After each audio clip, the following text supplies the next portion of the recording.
ఇప్పుడు దరిద్రులు ఎక్కువ భూమిలో పేదల కంటే ఎస్ఆర్ కాబట్టి మనం కూడా అదే నేను కూడా మీరు రోడ్డు దాని రిక్వెస్ట్ ఏంటంటే వెస్టీజ్ ఒకటే కాదు. ఇప్పటి వరకు దాదాపు మేము మోర్ దెన్ 5 లక్షల మందికి చెప్పాను. 5 lakhs పీపుల్ ఇదే ఇట్లే మీకు 1 to 1 చెప్తా. ఇద్దరికి, ముగ్గురికి, నలుగురికి, 10 మందికి, 100 మంది, 50, తర్వాత 1000, 2000, 5000 మందికి కనెక్ట్ చేస్తాం. ఏ మీటింగ్ లో కూడా ఈ 5 లక్షల మందిలో ఏపీ తెలంగాణలో ఒక్కరిని కూడా మీరు బిజినెస్ చేయండి. ఈ బిజినెస్ తెలుసుకోండి. ఎందుకు తెలుసుకోండి నాకు తెలియదు సార్ ఇష్టం కంటే నేనే నీకు తెలవదు. నువ్వెవడదా నాకు చెప్తాను నాకు తెలుసా అని మీరు అనుకుంటే నేను అడిగే క్వశ్చన్ ఆన్సర్ చెప్పు. డైరెక్ట్ సెల్లింగ్ అంటే ఎంతమంది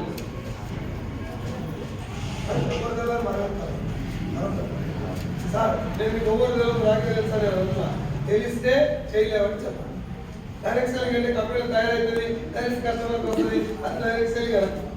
fundamental job of direct selling. Direct selling business అంటే రియల్ ఎస్టేట్ అంటే ఏంటది? ఓ భూమి కొనాలి, ప్లాన్ చేయాలి, వెంచర్ లెక్క చేసి అమ్మాలి, లేకపోతే ప్లాట్ ఉంటే బయ్యర్కి సెల్లర్కి మధ్యలో ఉండాలి, అక్కడ కమిషన్ తీసుకోవాలి. ఇంత క్లారిటీ ఉంది రియల్ ఎస్టేట్ మీద. Yes or no?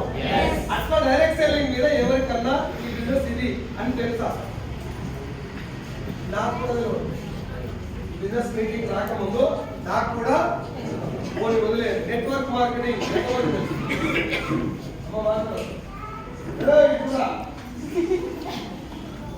Network marketing మరి ఎంతమంది తెలుసు?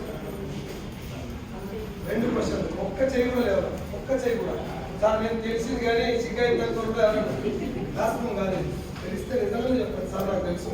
ఇంతకుముందు నేను బిజినెస్ లో చాలా క్లారిటీగా బిజినెస్ చేస్తున్నాను. నో ప్రాబ్లం, చేయలేదు. ఒప్పుకుంటారా? తెలియదా గట్టిగా? నేనే చెప్తా కదా మీకు తెలియదు. మీకు కాదు నాకు కూడా తెలుసు.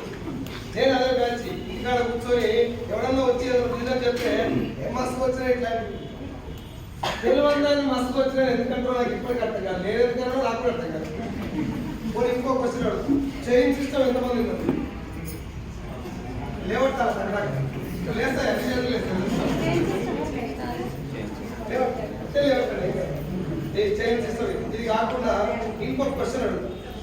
చైన్ సిస్టమ్ ఇంకో రకం. సార్ మీరు జాయిన్ అవ్వండి, ఇంకో ఇద్దరు జాయిన్ చేయండి, ఇంత కట్టండి, ఇంకో ఇద్దరు కూడా కట్ చేయండి, నీకు డబ్బులు వస్తాయి. ఇది ఎంతమంది ఉన్నారు? లేస్తాయి సో నేను ఏమంటున్నా, ఐ ఆమ్ నాట్ లీగలిస్ట్. నేను మీకు వ్యతిరేకమే కాదు.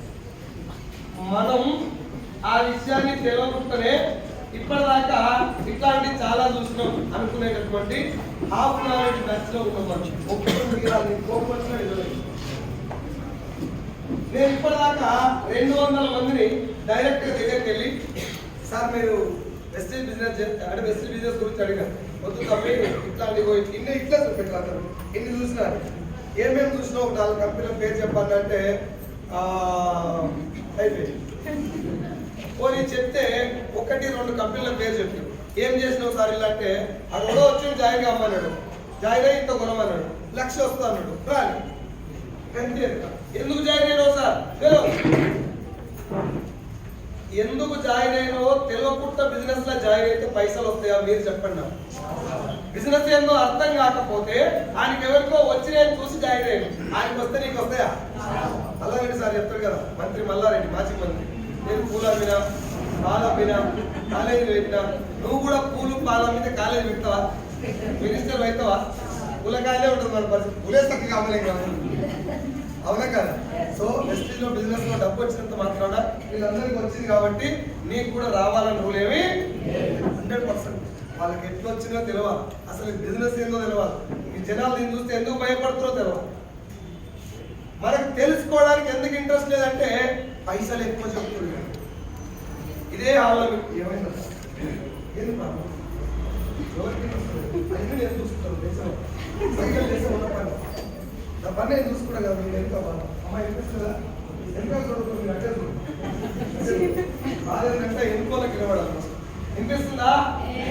సేపు అయితే గాయకి అర్థమైంది. సో డైరెక్ట్ సెల్లింగ్ ఇండస్ట్రీ గురించి ముందు క్లారిటీ తీసుకోకపోవడానికి ఇప్పుడు ఇక్కడే ఇదే హాల్లో ఏదైనా ఒక కంపెనీ వచ్చింది, అది ప్లేస్మెంట్స్ అంటారు కదా, అట్లాంటి ఒక కంపెనీ వచ్చి మీరు ఈ కంపెనీలో జస్ట్ చదువుకోకపోయినా పర్లేదు, ఆధార్ కార్డు ఇచ్చి ఇది అప్లై చేసుకుంటే నెలకు 15,000 రూపాయల ఉద్యోగం వస్తుంది అని చెప్పారు. వస్తారా జనాలు? ఒకరి మీద ఒకరు కూడా వస్తారు. నాకు ముందు అంటే నాకు ముందు అని అంటారు. 8,000కు అదే ఆధార్ కార్డు ఇచ్చి సంవత్సరం గట్టి కష్టపడితే నెలకు 1,00,000 రూపాయలు కూడా తీసుకోవచ్చు అంటే ఫేక్. ఎందుకు ఫేక్ రా తెలియదు. ఫేక్ నెలకు 10-15 లక్షలు సంపాదిస్తుంది. ఇంట్లో 4 బెంచ్ కార్లు ఉన్నోళ్ళు చెప్తే పోనీ వాళ్ళకు నిండు ఉంది కాబట్టి ఇట్లాంటివి మాట్లాడచ్చు అనుకోవచ్చు. మళ్ళీ పెట్రోల్ లేనప్పుడు కూడా ఫేక్ అంటే పోనీ ఎప్పుడన్నా ఫేక్ అని తెలిసినప్పుడా తెలియనప్పుడా? ఇప్పుడు మనకు తెలుసా తెలియదా? ఇంకా ఫేక్ అంటే నష్టం ఎవరికి? నాకా ఫేక్ అన్నోనికా? నీకెట్లేదు కదా సార్ అంటే నా నోట్లో మనం పడ్డది ఆ వాడుకోండి. దానికే చెప్తుంది. మనం కూడా అయ్యే డైలాగులు చెప్తాం. మనం అవకాశం వచ్చినప్పుడు దాన్ని కూడా తెలుసుకోవడం టైం లేదు. కానీ ఊళ్ళో జెండా కాడ కూర్చొని ఎవడన్నా వచ్చి కేసీఆర్ సార్ ఎక్కడ పడిపోయిందిరా తెలియదా నీకు? కూర్చో. కరెంట్ బిల్ కట్టారా? ఏం కట్టలే, టైట్ ఉంది. కేసీఆర్ ఓడిపోయింది ఎందుకు మాత్రం నీకు తెలుసు. దానికి టైం ఉంది. ఇంటికాడ కరెంట్ బిల్ కడుతుంది, టైట్ ఉంది. ఎందుకు మచ్చా మన కేసీఆర్ గురించి? కేసీఆర్ ఓడిపోయినా గెలిచినా ఈ గాట్ సమ్ వాల్యూ. ఆ దాకా పోయిందంటే చాలా గ్రేట్. అవునా కదా సార్? కేసీఆర్ దాకేందుకన్నా ఊళ్ళో వార్డు మెంబర్ కూడా మనకైతే గ్రేట్. ఇలా సర్పంచ్ కూడా ఉండొచ్చు ఉంటే నాకైతే గ్రేట్. నేను వార్డు మెంబర్ కూడా పోటీ చేయలేదు. నేను పోటీ చేస్తే మా నాయన కూడా ఓటేయడం తెలుసు నాకు. మన బతికే తెలుసు. అరే నువ్వు మా ఇక్కడ బర్రెని చక్కగా కట్టేయడం నేర్చుకో, తర్వాత వార్డు మెంబర్ చదవరు. ఎందుకు చెప్తున్నా ఈ విషయం అంటే నేను ఎవరిని తిట్టట్లేదు. నా పాయింట్ ఏంటంటే అనవసరమైనటువంటి విషయాల మీద గంటలు చర్చించే బదులు ఇది ఎవడో 1,00,000 వస్తుంది అంటున్నాడు, నెలకు 2 లక్షలు అంటున్నారు, పైసలు నిజంగానే బ్యాంక్ లో పడుతున్నాయా, ఇది ఇన్కమ్ ట్యాక్స్ కు లోబడి ఉన్నదా, ఈ కంపెనీ లీగలా ఇల్లీగలా తెలుసుకోవచ్చా లేదా? ఆడ పెట్టేటటువంటి ఆ టైం మీద పెడితే లైఫ్ మారే అవకాశం ఉందా లేదా? కేసీఆర్ సార్ గురించి గంట మాట్లాడి నీకు కేసీఆర్ పొజిషన్ రాదు. Yes sir? ఆయన గురించి గంట సేపు వెళ్ళిపెట్టినా ఊళ్ళో వార్డు మెంబర్ కూడా పోటీ చేయడానికి ఛాన్స్ లేదు మనకు. అవునా కదా? మరి ఇక్కడే వల్ల ఇది ఒకటే కదా sir, not only in wastage. నేను ఇప్పటిదాకా ఏ మీటింగ్ లో కూడా వెస్ట్ ఒకటే గొప్పది, ఇది ఒకటే చేయాలని ఎవరికి చెప్పలే, మీకు కూడా చెప్తాను. నా పాయింట్ ఏంటంటే అవకాశం గొప్పది. అది ఏదన్నా అది మంచిదా మందిని ముంచేదా మనం తెలుసుకోవాలి. నిజంగానే డబ్బుకి ఇంతగానం వస్తే అందరికి కావాలి కదా సార్ డబ్బులు. నెలకు 1,00,000 రూపాయలు నాకు కావాలి, నీకు కావాలి. నేను వచ్చినట్టు వేరు రాలే, నాకు అర్థమైంది, నీకు అర్థం కాదు కానీ పోనీ ముంచేదైతే ఇంతమంది అనుకోస్తారు. నువ్వు ఒక్కరినే తెలియకాలంగా కాదు కదా. అందుకే మనం ఏమనుకోవాలి, అది ఇంతగానో పైసలు ఎట్లా వస్తుంది కదా అని. పైసలు రావద్దే నాడు కూర్చో. నేను సార్ ఈ డబ్బులు ఎలా వస్తున్నాయి తెలుసుకోండి. అట్లలే ఆడికి గేట్ కాడికి రావాలి. ఇట్లాంటి మస్తు చూసినాం మనం వెళ్ళిపోవాలి. పోనీ నువ్వు ఒక్కరిని అట్లా అనుకుంటే నీ ఒక్కరిని ఇట్లా మన పడితే నో ప్రాబ్లం. మనం ఏం చేస్తాం, ఇంకో ఇద్దరు దొరుకుంటాం. ఆయన వెనకాల ఆకలి ఎంతుందో మనకు తెలియదు, ఆయన కుటుంబ పరిస్థితి ఏందో మనకు తెలియదు.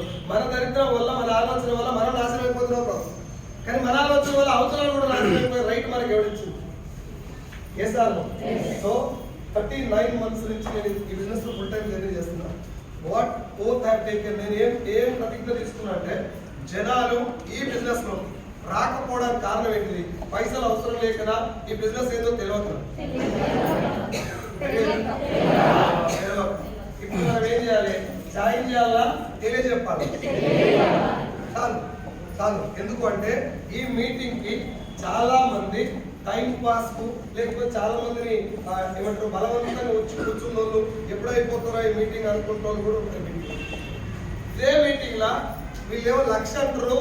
నా పొజిషన్ కూడా చాలా దారుణంగా ఉంది. ఇప్పుడు ఈఎంఐలో ఇరుక్కుపోయినా నిజాయితీ వచ్చే మార్గం అయితే నేను కూడా చేస్తా అంటూ ఒక 4 అన్నా ఉంటారు.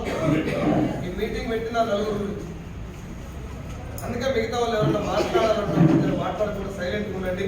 మనకు వేరే వాళ్ళ జీవితం మనం ఖరాబ్ చేసే రైట్ మనకు చెప్పలేము. వాళ్ళు బాగుపడుతుంది. నేను అటెండ్ అయిన మీటింగ్ 6 అటెండ్ అయ్యింది సార్. నాకు ఎంతమంది? 6 అటెండ్ అయిన మీటింగ్ పెద్దగా అనిపిస్తా చిన్నగా అనిపిస్తా?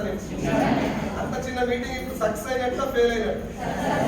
నేను మీ ముందున్నా కాబట్టి ఇంతమందితో మాట్లాడేటటువంటి ఈ జర్నీ ఇక్కడ దాకా జరిగింది కాబట్టి 6 వెళ్ళినటువంటి నేను అటెండ్ అయిన మీటింగ్ సక్సెస్ అయింది. Yes or no? ఇప్పుడు మీరు కూడా ఈ మీటింగ్ సక్సెస్ అవుతుందా ఫెయిల్ అవుతుందా మీరు అయిపోయినాక డిసైడ్ చేయండి. కొంచెం మధ్యలో ఫోన్లు వస్తాయి, నా మీద కోపం వస్తుంది, నా భాష జరగడానికి నచ్చదు, అయినా అదే ఇక. ఎందుకంటే తల్లిదండ్రులను పూజింపు, గురువులను గౌరవింపు అని గోడల మీద కొటేషన్ ఉంటాయి. ఫస్ట్ రాసి కొటేషన్ తెలుసా అంటాడు, అయ్యే కన్నం పెట్టమని పెట్టాడు. అరే పోషిడికే ముందు అమ్మనాయన కోబెట్టరా అంటే తిరుగుతాడు. అంటే భాష చేంజ్ అయింది, ఇప్పుడు అప్డేట్ అయింది. మంచి సంస్కృతంలో ఉండిపోయింది, చెడు కూతురులకు వచ్చేసింది. చెడు తొందరగా అర్థమవుతుంది, అట్రాక్ట్ అయింది. మంచి సంస్కృతంలో చెప్తుంది కాబట్టి టైం పడుతుంది. అందుకే భగవద్గీత మన టైం పాస్ చచ్చిపోయిన కాబట్టి బాగా అంత అలసిపోయి ఆ జీవితం మొత్తం అయిపోయినాక ఖురాన్ చదువుతాడు. సూరపల్లి గారు చదువు టైం ఉండదు. బైబిల్ కూడా ఏం చదువు మొత్తం ముక్కలు నేను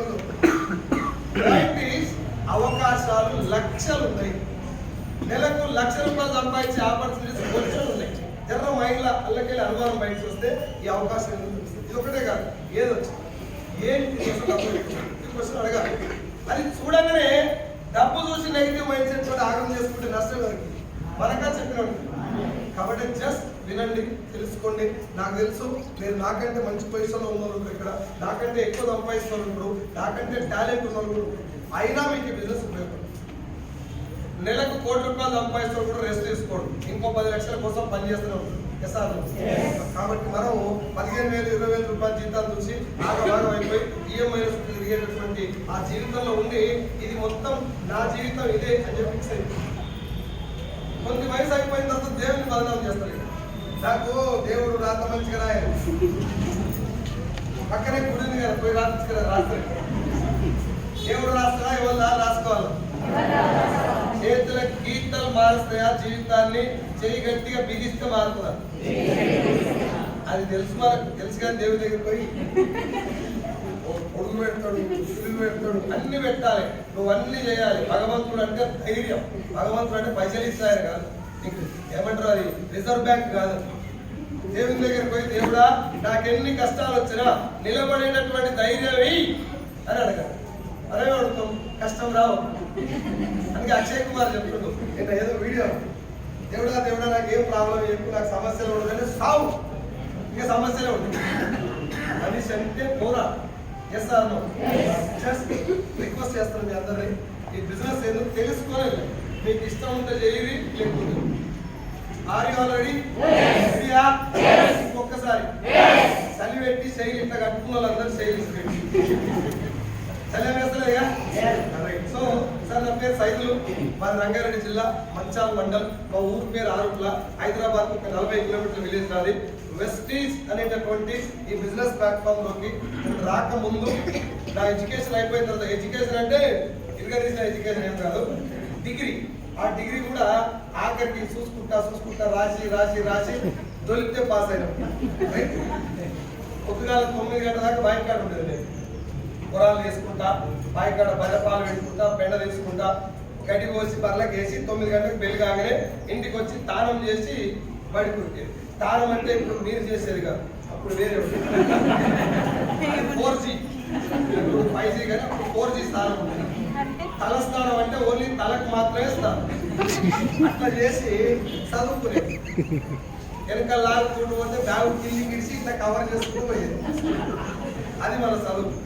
ఎడ్యుకేషన్ కూడా సగం బర్లకాడ సగం స్కూల్ కాబట్టి పర్ఫెక్ట్ ఎడ్యుకేషన్ కూడా జరగలేదు. డిగ్రీ కూడా మీద ఇట్లా దొరికితే అయిపోయింది. ఇంటర్వ్యూకి పోతే ఒక 6 సార్లు వెళ్ళగొట్టినాను, నువ్వు పనికిరావు ఇంటర్వ్యూకి జాబ్ అని చెప్పి. 7వ సారి బతిలాడితే 4,500 జీతానికి మెడికల్ రిప్రజెంటేటివ్ అనే జాబ్ వచ్చింది.